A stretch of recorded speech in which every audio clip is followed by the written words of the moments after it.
कि हमारे प्रधानमंत्री जी ने एक नारा दिया था, वो बेच रहे हैं देश अपना, मैं चैन से कैसे सो जाऊं, सौगंध मुझे इस मिट्टी की, मैं देश नहीं बिकने दूंगा।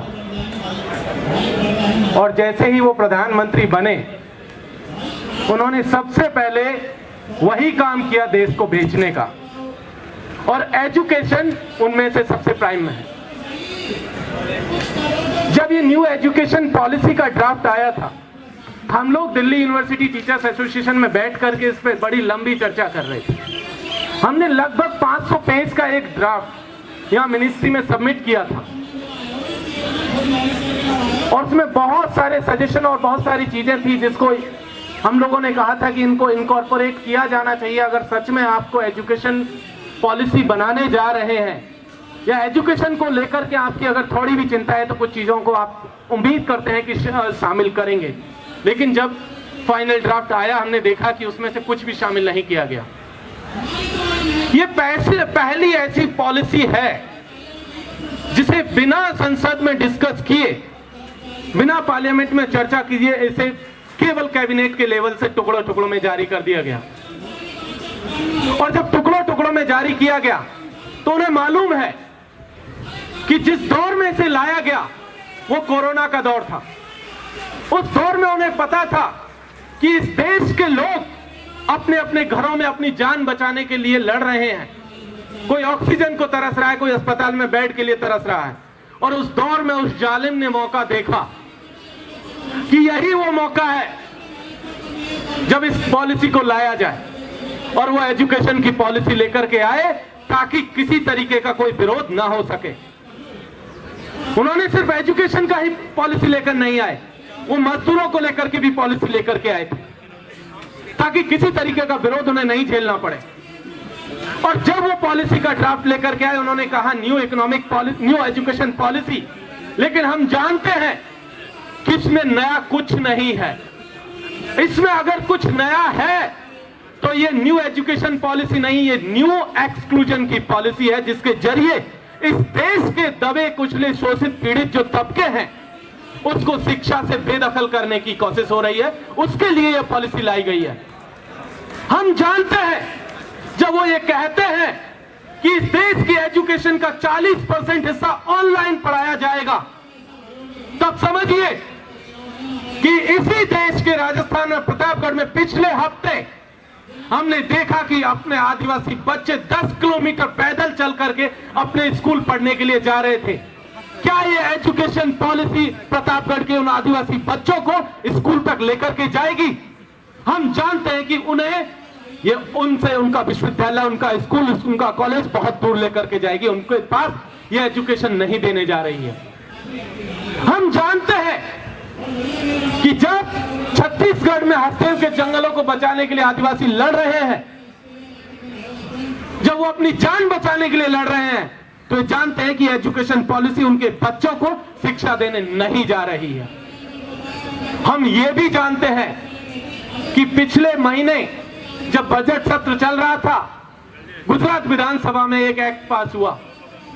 उसमें कहा गया कि गुजरात के भीतर एक स्टेट लेवल की यूनिवर्सिटी अडानी के द्वारा स्थापित की जाएगी। उसकी डायरेक्टर मिसेज अडानी, प्रीति शायद उनका नाम है मैडम का, उनका एक बयान छपा था, और उन्होंने अपने बयान में कहा था कि इस देश का एजुकेशन का जो सिस्टम है वो इस देश के अनुकूल नहीं है। प्रीति अडानी जी बता रही हैं कि इसका एजुकेशन सिस्टम इस देश की जरूरतों के मुताबिक नहीं है, इसलिए हम लोग यहां पर यूनिवर्सिटी खोलने जा रहे हैं। उसका मकसद होगा कि यहां पर जो है टैलेंट तैयार कर सके, हम लोग एक बहुत बेहतरीन ब्रेन तैयार कर सके। लेकिन हम जानते हैं ये बात कि उनका मकसद टैलेंट तैयार करना या ब्रेन तैयार करना नहीं है। उनका मकसद है कि इस एजुकेशन पॉलिसी के जरिए, उनकी यूनिवर्सिटीज के जरिए, उनके उनकी जो उनका जो कारखाना है, उनकी जो फैक्ट्री है, उसके लिए सस्ता मजदूर तैयार करना इस पूरी की पूरी एजुकेशन पॉलिसी का उद्देश्य है। ये एजुकेशन पॉलिसी जब कह रहा है कि आपको ऑटोनॉमी दी जाएगी, हम बड़े लंबे वक्त से कह रहे थे कि भाई एजुकेशन में ऑटोनॉमी की बहुत जरूरत है। लेकिन हम लोग कह रहे थे एकेडमिक ऑटोनॉमी की, उन्होंने इसका फायदा उठाया, आपको फाइनेंशियल ऑटोनॉमी दे दी। और इस फाइनेंशियल ऑटोनॉमी का रिजल्ट हमने 2 दिन पहले हरियाणा में देखा, जब 153 करोड़ का लोन हरियाणा की यूनिवर्सिटीज को दिया गया कि आप लोन लीजिए और पढ़ाइए अपने बच्चों को। हम जानते हैं कि जो यूनिवर्सिटी लोन लेगी, जेएनयू ने लोन लिया था, दिल्ली विश्वविद्यालय को लोन दिया जा रहा है, तमाम यूनिवर्सिटीज और स्कूलों और कॉलेजेस को लोन के जरिए या प्राइवेट प्लेयर्स को उसमें एंट्री दी जा रही है। उनका मकसद यह है कि किस तरीके से वो इस एजुकेशन सिस्टम को अपने मुनाफे की दुकान में तब्दील कर सके। हम ये भी जानते हैं कि उस लोन के जरिए जब वो लोन यूनिवर्सिटी को दिया जाएगा तो उनसे सरकारें सूद समेत वसूल करेंगी। जब सूद समेत उनसे वसूल किया जाएगा तब होगा ये कि फी हाइक होगा, जिस फी हाइक का लिखा हुआ है यहां पर। मैं इस देश के पब्लिक फंडेड एजुकेशन का प्रोडक्ट हूं, मैं इस देश के सरकारी स्कूल का प्रोडक्ट हूं, सरकारी पब्लिक फंडेड यूनिवर्सिटी से, पब्लिक फंडेड कॉलेजेस से पढ़ा था। 2000 और 1000 फीस हुआ करती थी। आज की तारीख में दिल्ली यूनिवर्सिटी और दिल्ली के आसपास की तमाम यूनिवर्सिटीज को देखिए, प्राइवेट यूनिवर्सिटीज को, जहां 3 लाख रुपए पर एनम पर ईयर जो है फीस वसूली जा रही है सामान्य तौर पर ग्रेजुएशन करने के लिए। मैं जानता हूं कि मेरे जैसे बहुत सारे लोग, इस देश की 75% से ज्यादा आबादी है जो गरीबी रेखा के नीचे जीवन जी रही है। मैं जानता हूं कि वो लोग कभी भी विश्वविद्यालयों की दहलीज तक नहीं पहुंच पाएंगे। बड़ी मुश्किल से, बड़े लंबे संघर्ष के बाद यहां तक हम लोग पहुंचे थे। हमें उम्मीद थी कि इस देश के दलित, आदिवासी, पिछड़े तबके के लोग, महिलाएं इन विश्वविद्यालयों में पहुंच करके इस देश की बेहतरी के लिए कुछ कर सकेंगी, इस देश के निर्माण में अपना योगदान दे सकेंगी।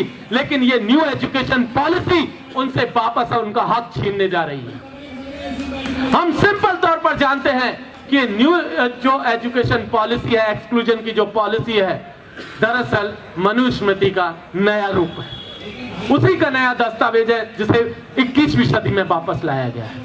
और इसीलिए इसका विरोध करना जरूरी है, अन्यथा अब वापस उनको कानों में शीशा डालने की जरूरत नहीं है।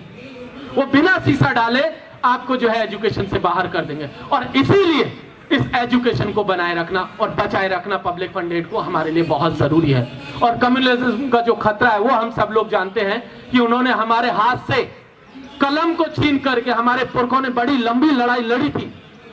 हमारे जो पैतृक काम हुआ करते थे, जो हमारी पैसे वराना जिंदगी थी हमारे पुरखों की, उसे छीन करके हमारे हाथों में कलम और किताब दी थी।